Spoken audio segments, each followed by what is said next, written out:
जैसे आप सभी को पता है कि और 3 दिन के बाद ये वर्ष खत्म हो जाएगा और हम एक नए वर्ष में प्रवेश करेंगे।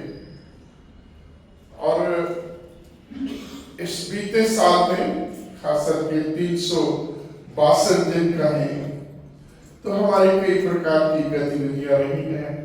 कई प्रकार से हम एक दूसरे लोगों के साथ हमारा इंटरेक्शन रहा है, मिले हैं, गर्मजोशी भी रही है, मन मुटाव भी रहा है।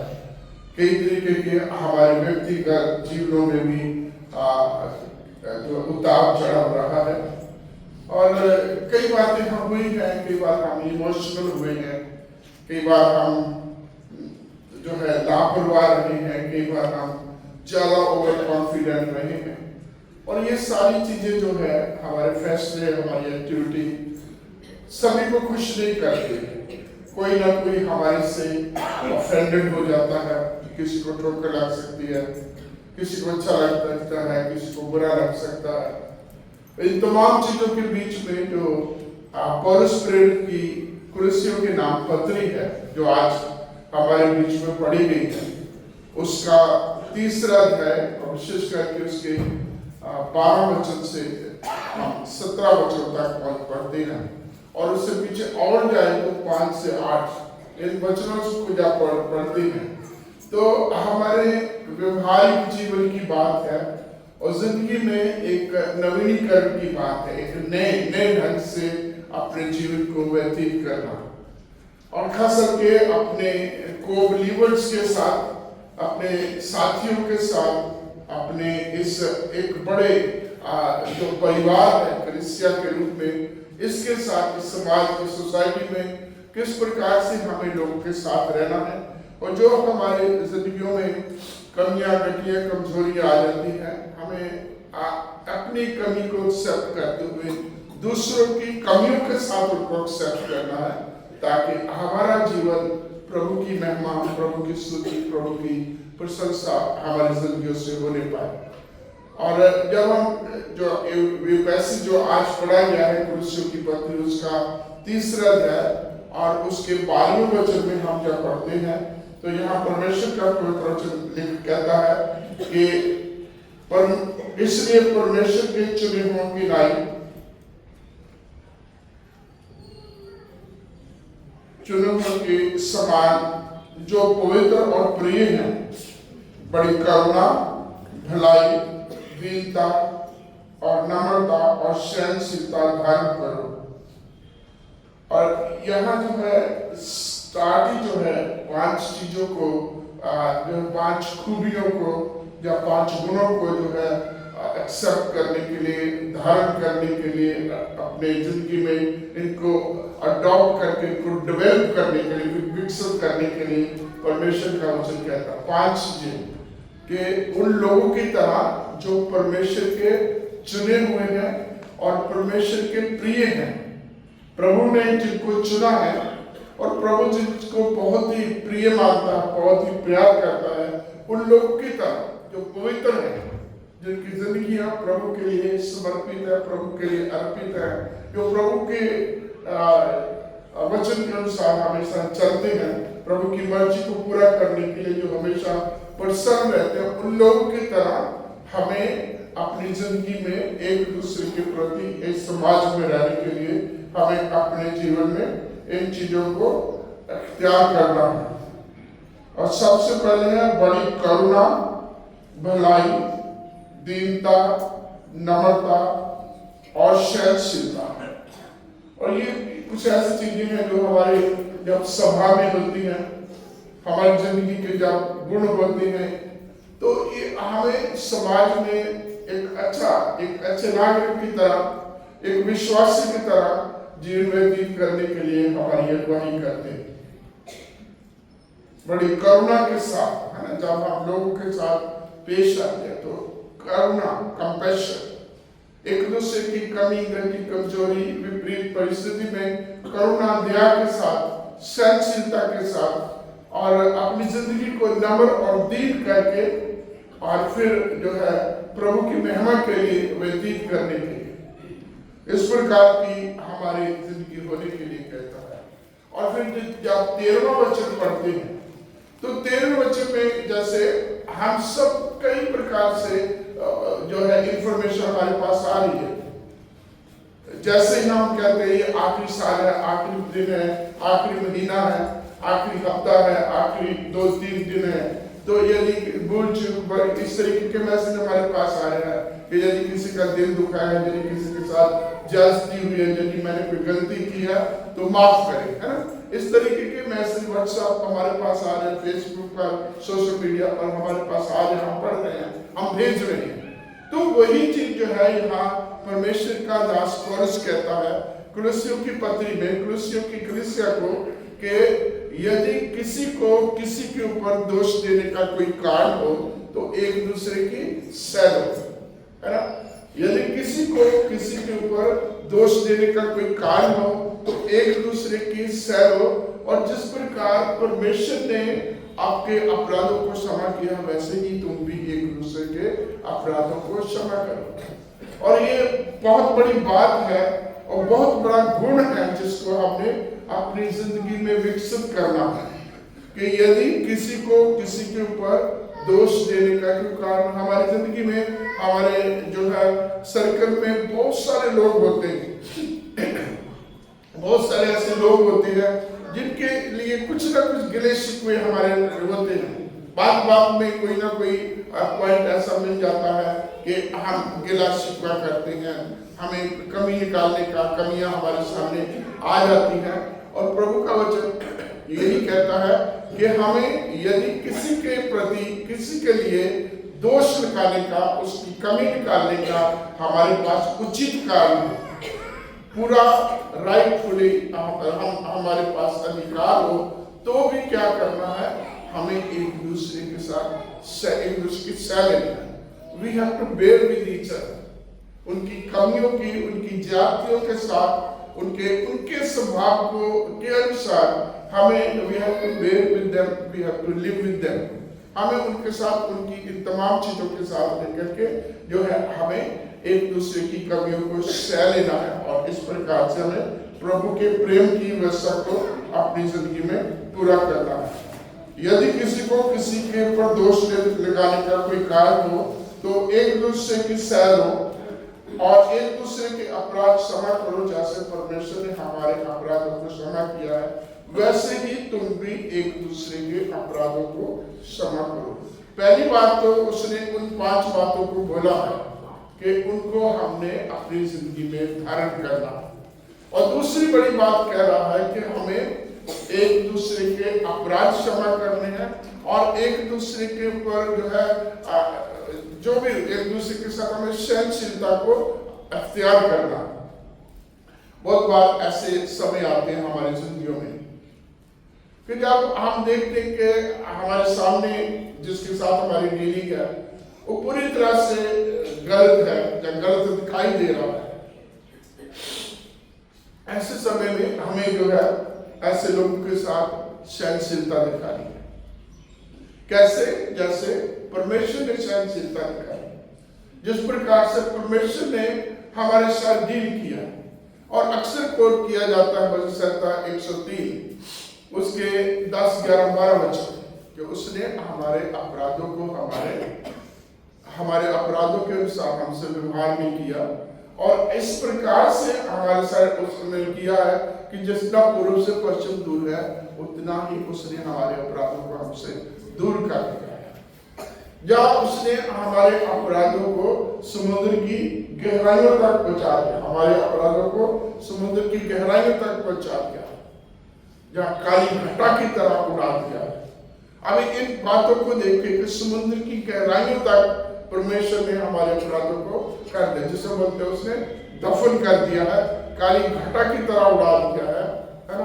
और फिर उसने हमारे अपराधों को पूर्व से पश्चिम की तरह कर दिया, उसने हमें माफ किया है, उसने हमें माफ किया है। और ऐसे ही हमें भी उन लोगों को जिन्होंने छोटी बड़ी कोई किसी प्रकार की कोई भी हमारे विरोध में गलती की है, हमारी शान के खिलाफ गलती की है, हमारे किसी अधिकार के खिलाफ कोई गलती, कुछ ऐसा उनका काम रहा, ऐसा बोल चाल रहा है, तो प्रभु का वचन कहता हमें एक दूसरे की सैनिक है।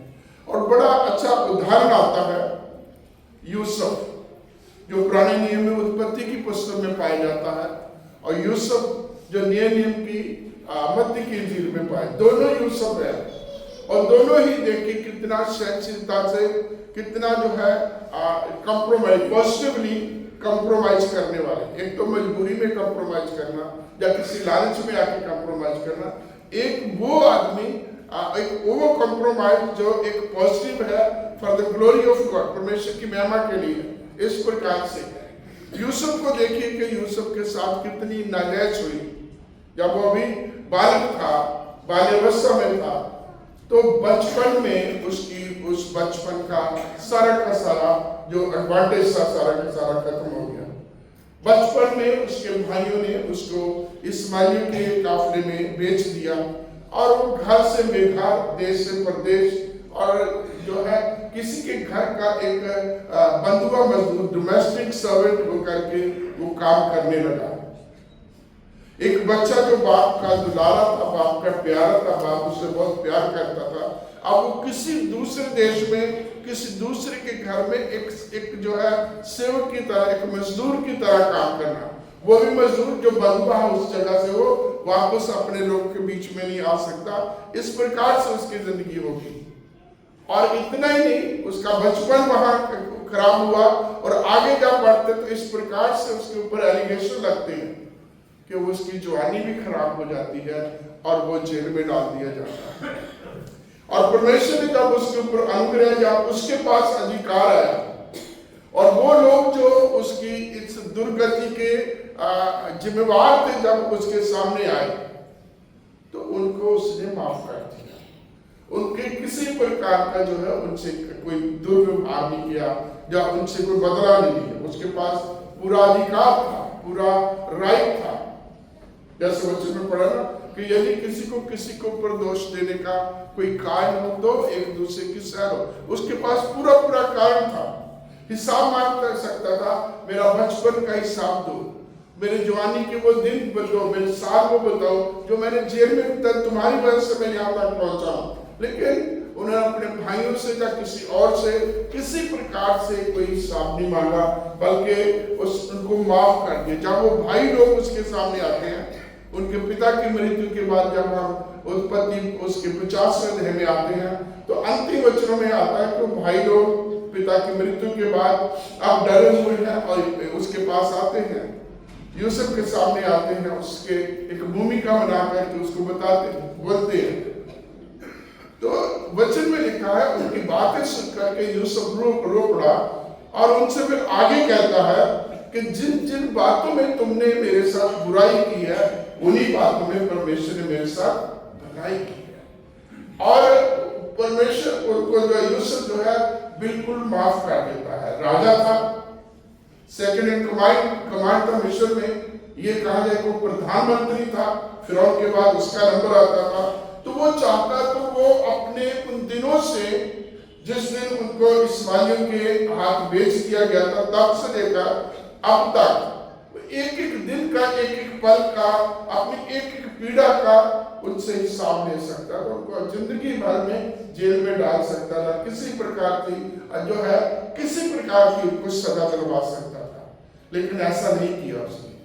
उसने अच्छा व्यवहार किया उनके साथ, सहनशीलता की उनकी शैली, और इतना ही आगे उनके साथ उनको प्यार दिया, उनको भाइयों का अधिकार दिया, उनको वही इज्जत, वही बात दी जो अपने परिवार वालों को दी जाती। उनको एक अच्छी भूमि जो उपजाऊ थी, गोशेन जो मिस्र में सबसे उपजाऊ इलाका है, उस इलाके में बसाया, ताकि वो अपनी खेती बाड़ी, अपना जो है पशुओं का काम वहां करते रहे। तो दूसरा यूसुफ जो है, मरियम का हस्बैंड, जो प्रभु यीशु मसीह का जो गार्जियन, जिसको अभी इन दिनों में हम सेलिब्रेट कर रहे हैं, वो है, मरियम को देखता है, मरियम को गर्भवती पाता है, और उसके पास भी कारण था। मरियम को पत्थर मार के वो खत्म करवा सकता था, लेकिन उसने ऐसा कुछ नहीं किया। परमेश्वर के हाथों में सब कुछ समर्पण करके सहनशीलता की अपने मन में डिसाइड किया कि वो मरियम की जिंदगी से वो अलग हो जाएगा। तो प्रभु का वचन मुझसे आपसे हम सबसे यही कहता है कि यदि किसी के ऊपर दोष देने का कोई कारण हो तो एक दूसरे की सह लो, और जैसे परमेश्वर ने हमारे अपराधों को क्षमा किया है वैसे ही तुम भी एक दूसरे के अपराध क्षमा करो। और फिर आगे है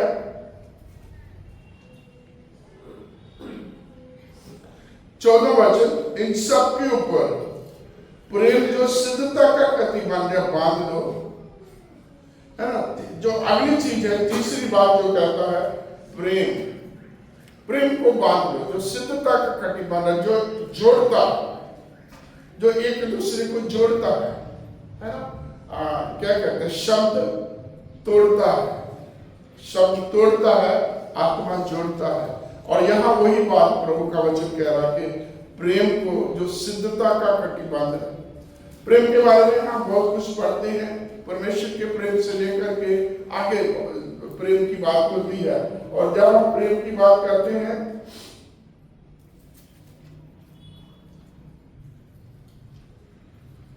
पतरस की पहली पत्री उसके चौथे अध्याय के 8 वचन में, पहला तो वो 7 वचन से कहता कि जगत का अंत शीघ्र होने वाला है, इसलिए संयमी होकर के प्रार्थना में लगे रहो। और 8 वचन में लेके इन सब से क्या है, उत्तम बात क्या है कि एक दूसरे से अधिक प्यार करो, क्योंकि प्रेम बहुत सारे पापों को ढांप लेता है।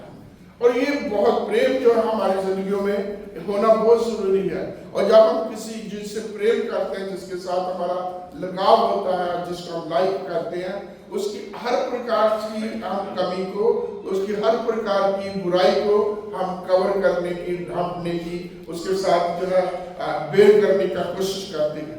जिसको हम लाइक नहीं करते उसकी तो छोटी सी गलती को भी हम उजागर कर सकते हैं। और जो हमारा प्रिय है, जो हमारा बहुत ही अजीज है, जिसको हम प्रेम करते हैं, उसको हम हर तरीके से उसके साथ जो है कंप्रोमाइज करके उसके साथ मेल मिलाप रखने का प्रयास करते हैं। ऐसे ही अपनों ही के लिए नहीं, अपने प्रियजनों के लिए नहीं, सबके साथ जो है हमें प्रेम को बांधना, प्रेम से डील करना है। और फिर कहता इस प्रकार करेंगे तो परमेश्वर की शांति जिसके लिए हम बुलाए गए हैं वो हमारे हृदयों में, हमारे जीवन में बहुतायत से बने रहेगी। आगे बढ़ते हैं तो 16वें वचन में परमेश्वर का वचन कहता है कि परमेश्वर के वचन को अधिकाई से अपने हृदय में बसने दो। पहले सहनशीलता और 5 चीजों को धारण करने की बात है। फिर एक दूसरे की जो है जो ज्यादती को बर्दाश्त करने की बात है।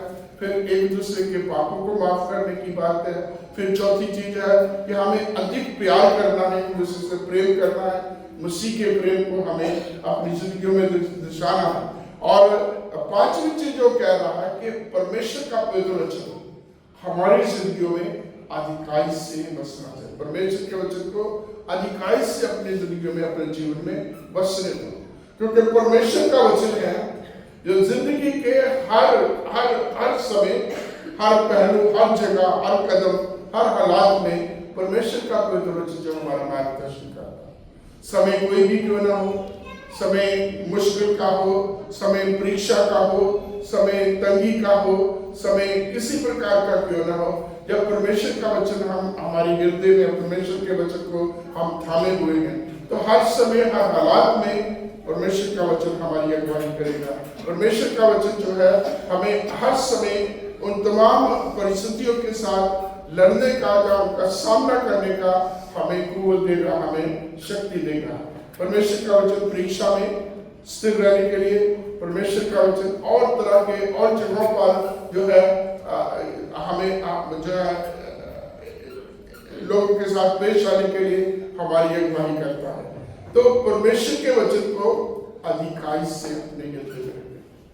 जब परमेश्वर का वचन हमारी जिंदगियों में है तो कुछ भी बात आती है तो परमेश्वर का वचन अपने आप उस सिचुएशन में, उस हालात में, उस परिस्थिति में हमारी अगुवाई करेगा। जब गुस्सा आएगा, जब रोष आएगा, जब और तरीके की भावना आएगी, जेलसी आएगी, अंदर ही अंदर कुछ चिंताओं से हम भर जाएंगे, तो परमेश्वर का वचन है जो हमें अगुवाई करेगा। परमेश्वर का वचन कहता क्या? परमेश्वर का वचन गुस्से के लिए परमेश्वर का वचन, लड़ाई करने की, झगड़ा करने, तरह तरह की चीजों के लिए परमेश्वर का वचन कहता क्या भरा पड़ा है हमारे रोजमर्रा जिंदगी में एक अच्छा जीवन व्यतीत करने के लिए परमेश्वर का वचन बना हुआ है। और परमेश्वर का वचन जो भजन संहिता 19 जो है इसको बहुत महत्व दिया। ऑलमोस्ट पूरा का पूरा भजन संहिता 119 जो 176 वर्सेस हैं, इसमें परमेश्वर के वचन को, परमेश्वर की व्यवस्था को, परमेश्वर के नियमों को, उसके उपदेशों को तक अलग अलग तरीके से पेश किया गया है। और ये वचन अगर हमने थामा हुआ है, ये वचन यदि हमारी जिंदगी में है, इसके उपदेश यदि हमारे पास है, इसके नियमों के अनुसार जब हम अपनी जिंदगी व्यतीत करते हैं, तो हम किसी भी प्रकार से अपने शत्रु को अपने ऊपर हावी नहीं होने देते। किसी भी प्रकार से हमें कोई भी ऐसी कमी नहीं आ सकती जो हमें शैतान गिरा सके। तो परमेश्वर का वचन अधिकाई से अपने हृदय में बस। आखिरी बात कहते हैं कि जो कुछ भी करो उन तमाम बातों के द्वारा परमेश्वर को धन्यवाद दो। जो कुछ भी करो वचन से या कामों से, कुछ भी करो उसके द्वारा परमेश्वर की जो है परमेश्वर को धन्यवाद दो। और इसी अध्याय में 23 वचन हम पढ़ेंगे, 3 का 23, तो उसमें लिखा है जो कुछ भी करते हो दिल से करो, जो कुछ भी करते हो दिल से करो, है ना। और फिर मनुष्य को दिखाने के लिए बन के परमेश्वर के लिए करो। पढ़ेंगे 3:23। जो कुछ तुम करते हो तन मन से करो, ये समझकर कि मनुष्य के लिए नहीं परंतु प्रभु के लिए करते हो। जी, जो कुछ भी हम करते हैं, बहुत बार जो है हमारे कामों में हम चाहते हैं एक टेम्पटेशन आती है, परीक्षा आती है कि लोग जाने, छोटा सा भी काम किया ना तो लोग जाने, लोगों को पता चले मैंने कुछ किया है। लेकिन प्रभु का वचन क्या कहता है, पहली बात जो कुछ भी करते हो तन मन से, पूरी लगन, पूरी मेहनत से, दिल से करो। और फिर जब वो करते हो मनुष्य ये नहीं कि लोग देखें, परंतु परमेश्वर के लिए करो। जैसे प्रभु यीशु मसीह ने अपनी शिक्षा के आरंभ में कहा था, जब हम मत्ती 6 अध्याय में आते हैं, कि अपने कामों को मनुष्य को दिखाने के लिए नहीं, बल्कि अपने स्वर्गीय पिता को जो गुप्त में देखता है उसके लिए करो, और वो है जो गुप्त में हमें प्रतिफल देगा और हमें उसका पूरा आशीष मिलेगी। तो परमेश्वर हमारी सहायता करे जब हम साल के अंतिम संडे में, और हमने परमेश्वर के वचन को देखा है, पूरा साल बीत गया है, बहुत सारी बातें हुई हैं, कई प्रकार से आर्गुमेंट हुए हैं, कई प्रकार के फैसले हमारे सामने आए हैं, कुछ चीजें हमें अच्छी नहीं लगी हैं, कई चीजें हमारी मर्जी के खिलाफ रही हैं, कई चीजें हमारी शान के खिलाफ रही हैं। कुछ लोगों ने कुछ बोला भी है, कुछ लोगों ने किसी प्रकार से किसी और तरीके से हमें ठेस पहुंचाई है। तो आज वो समय है, ये साल खत्म हो रहा है, हम अपने आप को प्रभु के हाथों में समर्पित करें। और जब हम नए साल में प्रवेश करते हैं, एक नए जोश, एक नई समझ, एक नई जो है एक नई थॉट के साथ जो है नए पल के साथ अपना साल आरंभ करें, ताकि हम प्रभु में बढ़ते जाएं। जैसे परमेश्वर का पवित्र वचन कहता है, अंश करके, थोड़ा करके, अंश करके हम प्रभु में बढ़ते जाए, ताकि वो समय आए कि जब प्रभु आए तो हम उसके राज्य में जाने के योग हो सके। आइए प्रार्थना करें। महान सर्वशक्तिमान हमारे दयावान परमेश्वर, आपका धन्यवाद देते हैं आपके इन सीधे साधारण सरल वचनों के लिए जो अभी पिता परमेश्वर हमने पढ़े और जिनके ऊपर मनन किया है, कि हमें सहनशीलता, हमें एक दूसरे के साथ सहनशीलता के साथ पेश आना है, हमें पिता परमेश्वर एक दूसरे के अपराधों को क्षमा करना, क्योंकि आपने हमारे अपराधों को क्षमा किया। पिता परमेश्वर, हमें प्रेम में जीवन व्यतीत करना है, और वचन से या मन से जो कुछ भी करना है आपकी महिमा के लिए करें, ताकि तेरा वचन हमारा मार्गदर्शन करे, तेरे वचनों में हम बने रहे और अपनी जिंदगी से आपके प्रेम की व्यवस्था को पूरा कर सके। इन समस्त प्रिय भाई बहनों पर, बच्चों पर आपकी बहुत बरकत, तेरी आशीष बनी रहे। इस प्रार्थना को सुने हमारे प्रभु और उद्धारकर्ता मसीह के पवित्र नाम, आमीन।